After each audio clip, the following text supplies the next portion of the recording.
નમસ્કાર ખેડૂત મિત્રો, હું સતીશભાઈ ઢોલરિયા પટેલ ફર્ટિલાઇઝર વતી આપ બધાનું સ્વાગત કરું છું। આજે આપણે નવા ઉધડા ગામમાં ભરતભાઈ સાંગાણીની વાડી આપણે આવ્યા છીએ। એને 40-50 વીઘા જેવી મગફળી છે, અલગ અલગ વેરાયટી છે। તો એમાં એણે રફતારનો ઉપયોગ કર્યો છે। તો પહેલાં આપણે એની મગફળી જોઈ આ મગફળીમાં આ ઓળમાં એણે રફતાર છાંટેલ નથી અને આ એક મૂકી દીધી છે અને પછી આ બધામાં છાંટેલ છે। આ G20 છે, G22 20 G22 32 ની જાળી થઈ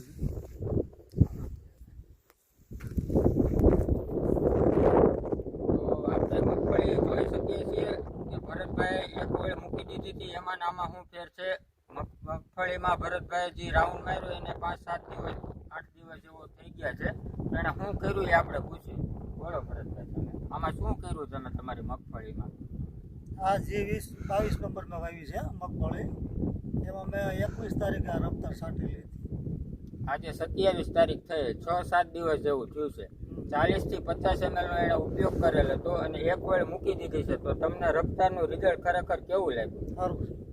શું ફેર પડ્યો ભરતભાઈ તમારી મગફળી? આમાં ગ્રોથ વધી ગયો વધારે।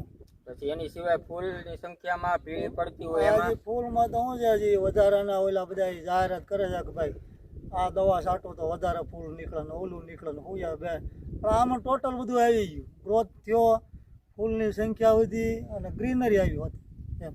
તમારી મગફળી એકદમ બધું થઈ ગયું। તમારી મગફળી જો પીળી પડતી હોય, ગ્રોથ ન હોય, બેસી ગઈ હોય અને વિકાસ સારો ન હોય તો તમે 40 થી 50 ml ખેડૂતને ભલામણ કરશો ભરતભાઈ? તમે? હા, કરે।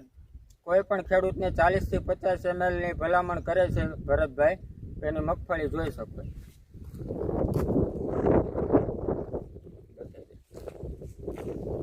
આ રફતાર દવાનો ઉપયોગ કરેલ છે ભરતભાઈ।